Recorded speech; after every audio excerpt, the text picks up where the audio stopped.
오늘 우리에게 허락하신 말씀을 읽겠습니다. 누가복음 24장 13절부터 35절까지의 말씀입니다. 마침 그날에 그들 가운데 두 사람이 예루살렘에서 한 30리 떨어져 있는 엠마오라는 마을로 가고 있었다. 그들은 일어난 이 모든 일을 서로 이야기하고 있었다. 그들이 이야기하며 토론하고 있는데 예수께서 가까이 가서 그들과 함께 걸으셨다. 그러나 그들은 눈이 가려져서 예수를 알아보지 못하였다. 예수께서 그들에게 물으셨다. 당신들이 걸으면서 서로 주고받는 이 말들은 무슨 이야기입니까? 그들은 침통한 표정을 지으며 걸음을 멈추었다. 그때에 그들 가운데 하나인 글로바라는 사람이 예수께 말하였다. 예루살렘에 머물러 있었으면서 이 며칠 동안에 거기에서 일어난 일을 당신 혼자만 모른단 말입니까? 예수께서 그들에게 물으셨다. 무슨 일입니까? 그들이 그에게 말하였다. 나사렛 예수에 관한 일입니다. 그는 하나님과 모든 백성 앞에서 행동과 말씀에 힘이 있는 예언자였습니다. 그런데 우리의 대제사장들과 지도자들이 그를 넘겨주어서 사형 선고를 받게 하고 십자가에 못 박아 죽였습니다. 우리는 그분이야말로 이스라엘을 구원하실 분이라는 것을 알고서 그분에게 소망을 걸고 있었던 것입니다. 그뿐만 아니라 그런 일이 있은 지 벌써 사흘이 되었는데 우리 가운데서 몇몇 여자가 우리를 놀라게 하였습니다. 그들은 새벽에 무덤에 갔다가 그의 시신을 찾지 못하고 돌아와서 하는 말이 천사들의 환상을 보았다는 것입니다. 천사들이 예수가 살아 계신다고 말했다는 것입니다. 그래서 우리와 함께 있던 몇 사람이 무덤으로 가서 보니 그 여자들이 말한 대로였고 그분은 보지 못하였습니다. 예수께서는 그들에게 말씀하셨다. 어리석은 사람들입니다. 예언자들이 말한 모든 것을 믿는 마음이 그렇게도 무디니 말입니다. 그리스도가 마땅히 이런 고난을 겪고서 자기 영광에 들어가야 하지 않겠습니까? 그리고 예수께서는 모세와 모든 예언자에서부터 시작하여 성경 전체에서 자기에 관하여 써놓은 일을 그들에게 설명하여 주셨다. 그 두 길소는 자기들이 가려고 하는 마을에 가까이 이르렀다. 그런데 예수께서는 더 멀리 가는 척 하셨다. 그러자 그들은 예수를 만류하며 하여 말하였다. 저녁 때가 되고 날이 이미 저물었으니 우리 집에 묵으십시오.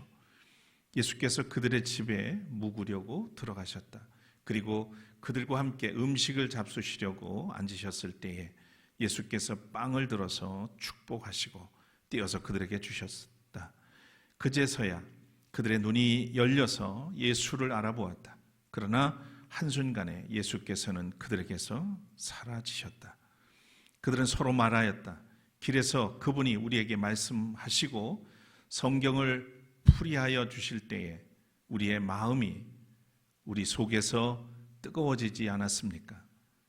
그들이 곧바로 일어나서 예루살렘에 돌아와서 보니 11 제자와 또 그들과 함께 있던 사람들이 모여 있었고 모두들 주님께서 확실히 살아나시고 시몬에게 나타나셨다 하고 말하고 있었다. 그래서 그 두 사람도 길에서 겪은 일과 빵을 떼실 때에 비로소 그를 알아보게 된 일을 이야기하였다. 이는 하나님의 말씀입니다.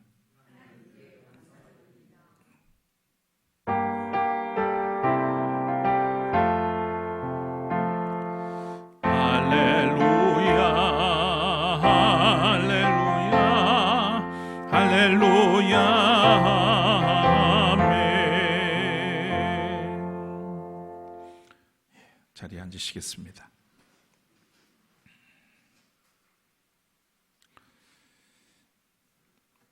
T.S. 엘리엇의 황무지라고 하는 시에 그는 4월은 잔인한 달이라고 표현한 적이 있습니다. 우리에게도 다르지 않죠. 4월 3일 4.3 제주 민간인 학살 사고가 있었고, 또 4월 16일 4.16 세월호 참사일이 있기도 합니다. 그리고 김주열 열사의 희생으로 도화선이 된 4.19 혁명일도 4월에 있습니다. 마음은 아프지만 우리가 기억해야 할 일들입니다. 그러나 다른 한편 하나님께서 생명과 그리고 소망으로 이 아픔을 승화시킬 수 있도록 부활의 기쁨을 우리에게 허락하셨습니다. 이것 또한 우리에게 은혜가 아닐 수 없죠. 오늘 우리는 역사를 기억하고 또 이 땅의 수많은 장애인들을 가슴에 품고 예배드리는 시간이 되길 소망합니다. 오늘도 예배의 자리에 함께 하신 여러분들에게 주님의 위로와 평강이 함께 하시기를 축원합니다. 찬양 올리겠습니다.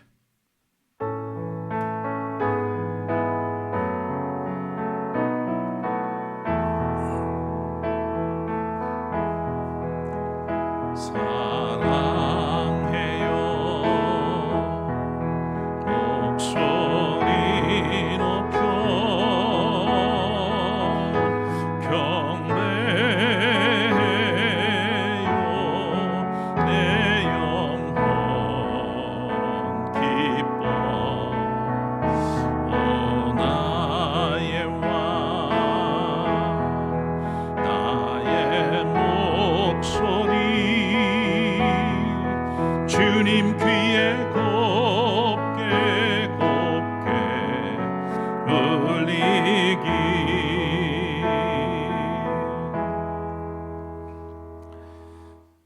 아픔이 있는 4월이지만 부활과 생명의 기쁨을 우리에게 입혀주셔서 역사를 품고 하늘의 소망을 두고 살아가도록 이끌어주시는 하나님의 은혜에 감사드립니다. 오늘도 부활의 소망을 가지고 이 세상을 새롭게 변화시킬 그런 사명감을 가지고 우리가 주 앞에 살아가도록 이끌어주시기를 원합니다. 이 시간 주의 성령이 우리와 함께 하셔서 우리의 마음을 열어주시고 주의 말씀 앞에 순종하며 결단하는 시간이 되도록 이끌어 주옵소서. 주님의 위로와 평화를 누리게 하시고 또한 우리에게 부여해 주신 부활의 신앙을 가지고 이 세상 안에서 또 삶의 자리에서 하나님의 생명을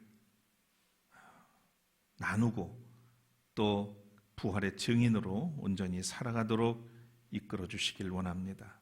부족한 종을 세우셨습니다. 주의 능력을 입혀주시고 또한 주의 뜻을 따라 온전히 주의 길을 선포하며 나아갈 수 있도록 이끌어 주옵소서. 부족한 종을 도구로 사용하시기를 원하며 예수 그리스도의 이름으로 간절히 기도드립니다. 아멘. 부활의 빛은 언제나 눈부신 아침으로만 오는 것은 아닙니다.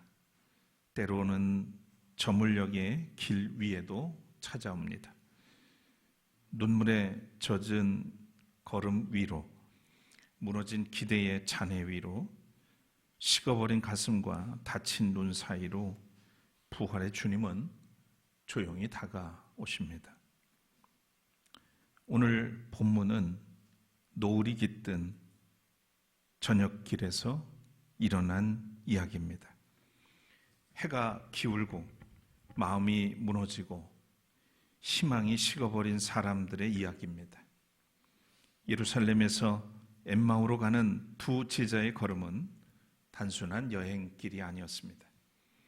그것은 상실의 길이며 무너진 기대의 쓸쓸함을 안고 가는 그런 길이었죠.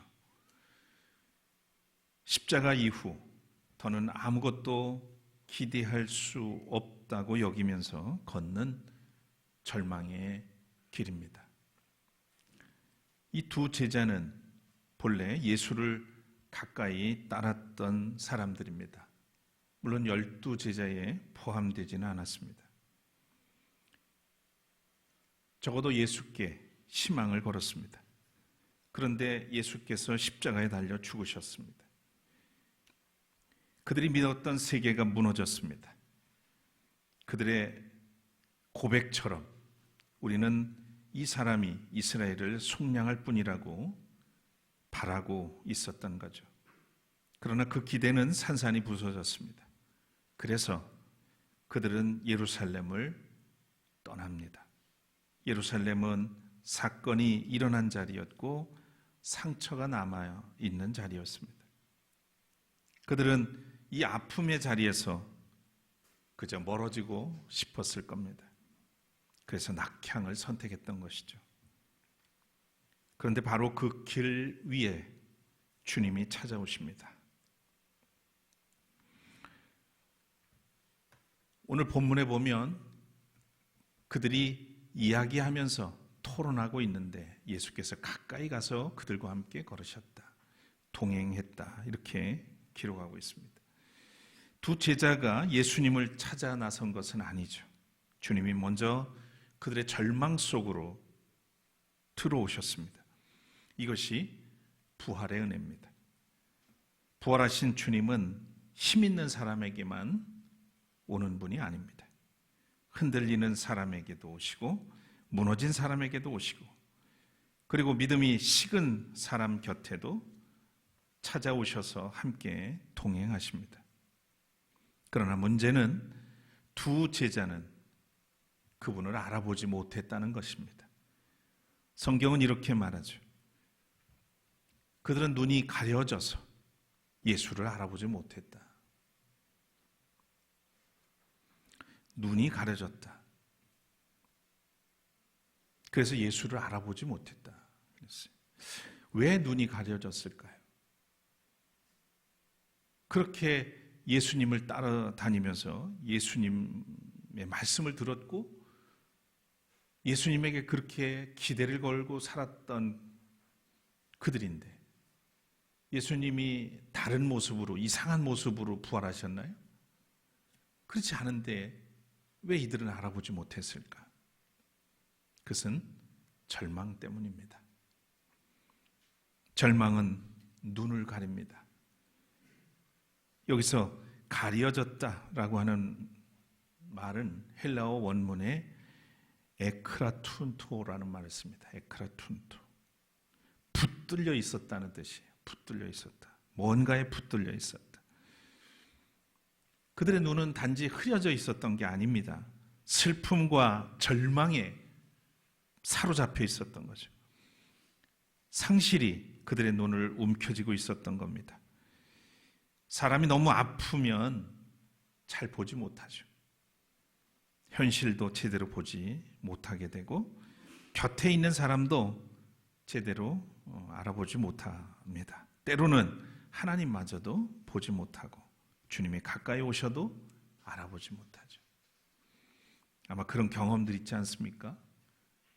예기치 않았던 일이 생기고 상실감이 찾아 들어오고 그랬을 때 분명히 주님이 위로하시는 방법은 다양해서 위로를 하시는데 그런 것이 전혀 나와 상관없는 것처럼 여겨지고 오히려 그 잡아주시고자 내미는 손마저 뿌리치는 그런 일들을 행하죠. 그리고 우리는 뒤늦게 그게 하나님의 손길이었구나 깨닫곤 합니다. 우리도 그렇습니다. 내 고통이 너무 크면 이웃의 눈물이 보이지 않습니다. 내 상처가 너무 깊으면 하나님의 위로도 낯설게 느껴지곤 합니다. 기도를 해도 공허하고 찬송을 불러도 마음이 동하지 못할 때가 많습니다. 그때 우리도 엠마오의 길을 걷는 겁니다.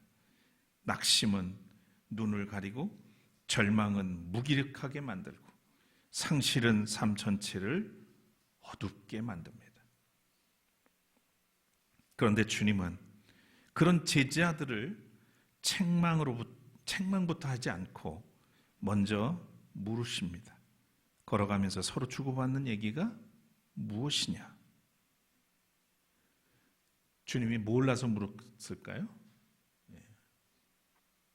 그들의 마음을 읽으시고 그들의 과거와 미래까지 내다보시는 주님이 몰랐을 리가 없습니다. 그런데 왜 물으셨을까요? 이건 좀 심리학 내지는 상담학에서 이미 이론화되어 있는 그런 이야기이기도 한데, 다 아시지만 예수님께서 굳이 물으셔서 그들의 입으로 그 상처와 아픔과 절망과 상실들을 토해내게 하는 거죠. 상처는 가만히 안고 있다고 아물지 않죠. 흔적이 남아있어서, 뿌리가 남아있어서 불쑥불쑥 삶을 괴롭히곤 합니다. 그래서 그것을 자기 입으로, 자기 마음에서 그 스스로 끌어내야 거기서부터 상처가 치유되기 시작하죠. 바로 예수님도 이미 상담 이론이 있기 전에 이미 그 방법으로 이 사람들의 마음을 새롭게 해 주려고 했던 겁니다. 이런 모습을 보면 주님은 말하시기 전에 먼저 들으시는 분임을 알 수 있습니다. 끝까지 들으십니다. 그들의 실망을 들으시고 그들의 혼란을 들으시고 그들의 어긋난 기대까지도 받아내십니다. 믿음의 회복은 대개 여기서 시작이 됩니다. 누군가가 내 이야기를 끝까지 들어줬다는 그 경험, 그리고 하나님께서조차 내 눈물을 귀찮아하지 않으신다는 그 믿음, 그것이 사람을 다시 살리는 첫 번째 은혜인 것입니다. 여러분, 교회가 먼저 배워야 할 것도 이것이 아닐까 싶습니다. 빨리 답하는 것보다 먼저 깊이 듣는 일입니다. 설명보다는 경청이 먼저일 때가 있습니다. 권면보다 곁에 있어주는 일이 먼저일 때가 있죠. 부활하신 주님도 먼저 해답을 던지지 않으시고 상실한 자들의, 그런 사람들의 이야기를 들어주셨습니다. 그렇게 그들의 말이 끝났을 때 비로소 주님은 성경의 말씀을 풀어주십니다. 모세와 모든 예언자들로부터 시작해서 성경 전체에서 자기에 관한 것을 그들에게 설명해 주셨다고 누가는 기록하고 있습니다. 여기서 설명해 주셨다, 이 말은 다르게 표현하면 풀어주셨다는 거예요. 그들이 뭐엔가 묶여 있었고 결박되어 있었다는 뜻이죠. 막힌 것을 열어주시고 닫힌 의미들을 해석해 주셨다는 뜻이 됩니다. 또 이 본문을 이해하는 데 중요한 단어가 하나 있는데 헬라어로 디아노이고라는 말이 있습니다. 이것은 열다, 활짝 열다, 이런 뜻입니다. 주님은 두 제자의 눈을 열어주시고 또 그들에게 닫힌 마음을 열어주시고 또 성경의 말씀 속에 예수 그리스도에 대해서 그렇게 많은 예언이 있음에도 불구하고 그것을 알지 못하고 깨닫지 못했던 그들에게 이 성경을 열어주시고 결국은 그들의 닫힌 인생을 열어주셨습니다. 바로 그런 분이 예수님이신 거죠. 이렇게 말씀은 닫힌 인생을 엽니다. 그리고 주님은 이렇게 말씀하셨습니다. 그리스도가 이런 고난을 겪고서 자기 영광에 들어가야 되지 않겠느냐. 여기서 해야 한다, 반드시 그래야 된다라고 하는 의미를 내포하고 있는데 이 말이 헬라어로는 데이라는 말입니다. 반드시 그래야 한다는 뜻이죠. 하나님의 구원 역사 안에서 꼭 거쳐야 하는 길이라는 뜻이 됩니다. 두 제자에게 십자가는 실패였습니다. 끝이었죠. 그러나 주님 안에서 십자가는 끝이 아니라 길이었습니다. 고난은 영광의 반대가 아니라 영광으로 들어가는 문이었습니다. 그들이 절망으로만 읽었던 그 사건을 주님은 구원의 역사 안에서 다시 읽어주셨던 겁니다. 우리도 살면서 이해할 수 없는 그런 일들을 종종 만납니다. 왜 그런 일이 내게 일어났는지, 왜 기도했는데 응답은 이렇게 더딘지, 왜 옳은 길을 가려고 했는데 더 깊은 어둠을 지나야 되는지 알 수 없을 때가 있습니다. 그때 보통은 그런 사건에 사람들이 갇혀버리죠. 그러나 믿음은 그것을 새롭게 의미 있게 해석을 하게 되고, 그래서 거기서 다시 숨을 쉬게 됩니다. 하나님은 우리의 현실을 결코 가볍게 여기지 않으시지만 그 현실을 다른 빛 아래에서 다시 보게 해 주신다는 것입니다. 그래서 오늘 제자들에게 말씀을 통해서 그들의 눈을 여시고 마음을 여시고 인생을 새롭게 열어 주셨던 거죠. 말씀이 가슴을 뜨겁게 합니다. 오늘 본문을 보면 나중에 이 제자들이 고백하는 장면이 나옵니다. 어떤 변화가 그들에게 일어났었는지를 길에서 그분이 우리에게 말씀하시고 성경을 풀이해 주실 때 우리의 마음이 뜨거워지지 않았습니까? 이게 두 사람이 제자들이 서로 나누는 대화였습니다. 이 뜨거움은 단순한 감정의 흥분은 아닙니다. 식어버린 내면이 다시 살아나는 것이죠. 꺼져가던 불씨가 다시 타오르는 겁니다. 말씀이 지식이 아니라 생명이 되어서 굳어있던 영혼에 다시 피를 돌게 하는 그런 것이죠. 설명되지 않던 내 인생이 하나님의 이야기 안에서 다시 읽히기 시작하는 순간입니다. 여러분, 사람이 살아나는 것은 언제나 현실이 바뀌어서만은 아닙니다. 때로는 현실은 그대로인데 그것을 보는 관점이나 해석이 달라질 때 사람이 살아납니다. 한 구절의 말씀, 한 편의 설교, 한 줄의 기도가 사람을 다시 일으킬 때가 있습니다.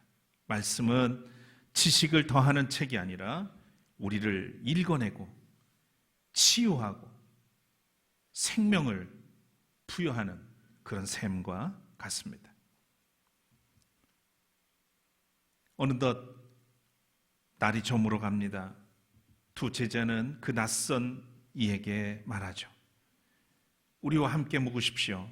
날이 저물어 갑니다. 이 말은 단순한 예의가 아닙니다. 마음이 살아난 사람이 내미는 첫 손길이죠. 아직 그분이 누구인지 다 알지 못합니다. 그러나 떠나보내고 싶지 않은 겁니다. 그래서 그들은 자기 삶의 자리를 내어드리죠. 낯선 이를 식탁으로 초대합니다. 바로 여기서 본문의 절정이 시작됩니다.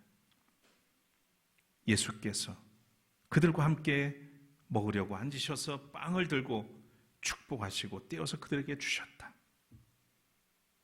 여기서 떡을 떼는 행위는 클라사스라고 하는 표현인데 초대교회에서는 이 장면을 성찬의 의미로 받아들였죠. 아주 중요한 것으로 받아들였습니다. 그래서 그들은 모일 때마다 함께 떡을 뗐습니다. 그리고 마침내 오늘의 본문은 이렇게 말합니다. 그들의 눈이 밝아져서 그분인 줄 알아보았다. 그들이 예수님을 식사 자리에 초대를 하고 주님과 함께 머물고자 할 때 그들의 눈이 비로소 밝아졌습니다. 눈이 밝아졌다는 말은 곧 그들의 눈이 열렸다는 뜻입니다. 모든 것에서 풀렸다는 뜻입니다. 묶인 것이 풀어졌다는 그런 뜻이죠. 길에서는 마음이 뜨거워졌고 식탁에서는 눈이 열렸습니다. 왜 식탁입니까? 식탁은 단지 밥을 먹는 자리가 아니었기 때문입니다. 이 식탁은 존재를 받아들이는 자리였습니다. 관계를 회복하는 자리였죠. 은혜를 나누는 자리였습니다. 그래서 엠마오의 식탁은 단순한 저녁 식사가 아닙니다. 말씀을 들은 사람들이 떡을 떼는 자리에서 부활의 주님을 알아보는 역사적인 자리입니다.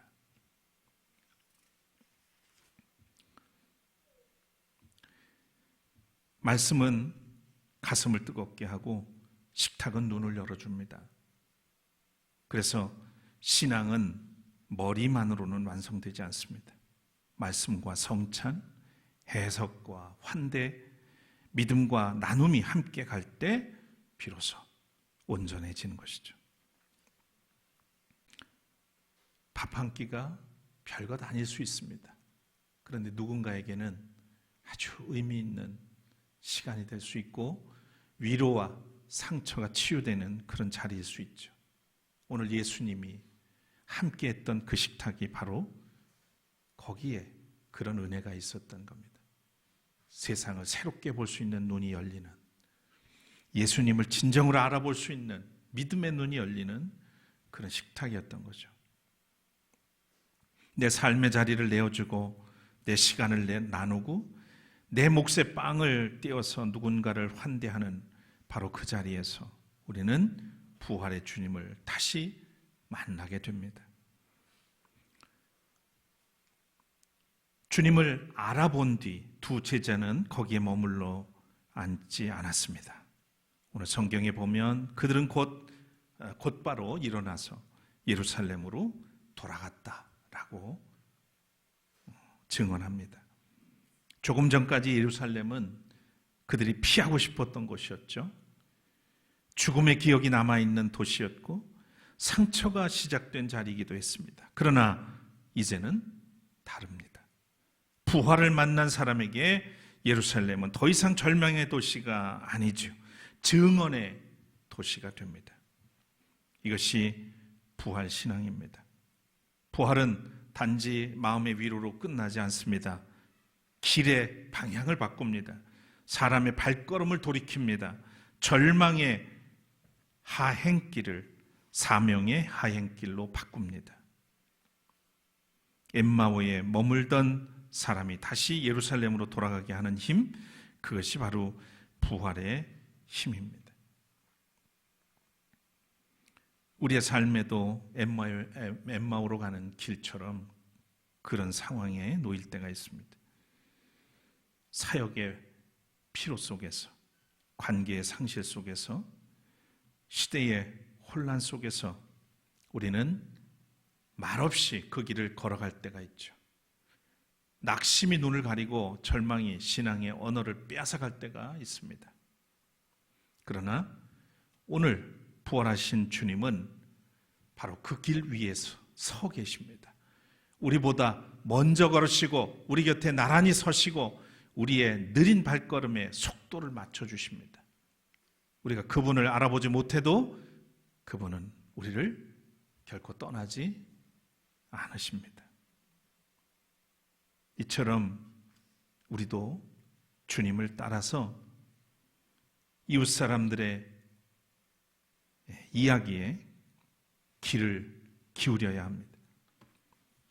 이웃의 슬픈 이야기에 귀를 기울이고, 그리고 그런 일들에 대해서 주님이 말씀으로 풀어주신 것처럼 우리도 그렇게 말씀으로 해석해 줄 수 있어야 합니다. 지금의 고난이 결코 헛된 끝이 아니라는 것을 믿을 수 있도록, 그리고 그들과 식탁을 나누는 그런 너그러움도 친절도 환대도 있어야 하겠습니다. 내 자리를 내어주고 내 시간을 나누고 내 몫에 빵을 떼어서 누군가를 환대하는 삶, 그것이 부활신앙을 사는 그리스도인의 모습이 것이라는 말씀입니다. 그래서 그럴 때 평범한 그런 식탁이지만 그게 바로 은혜의 자리가 될 것이고요. 그럴 때 일상이 밥상이 부활의 현장이 될 것입니다. 기억합시다. 슬픔이 눈을 가릴 수 있어도 주님의 동행을 끊을 수는 없습니다. 말씀은 식은 가슴에 다시 불을 붙입니다. 환대의 식탁은 닫힌 눈을 다시 열어줍니다. 그리고 부활을 만난 사람은 다시 예루살렘으로 돌아갑니다. 저와 여러분이 그렇게 되기를 소망합니다. 절망의 길에서 주님의 동행을 만나고 말씀으로 가슴이 뜨거워지고 식탁에서 눈이 열려서 다시 세상 속으로, 다시 공동체 속으로, 다시 사랑과 증언의 자리로 돌아가는 우리가 되기를 바랍니다. 부활하신 주님께서 우리의 하행길을 상행길로 바꾸시고 우리의 상실을 증언으로 바꾸시고 우리의 식탁을 사명의 자리로 바꾸어 주시기를 소망하면서 그 길을 따라 부활의 증인으로 살아가는 성도들 되시기를 주의 이름으로 축원합니다. 거듭의 기도 드리겠습니다.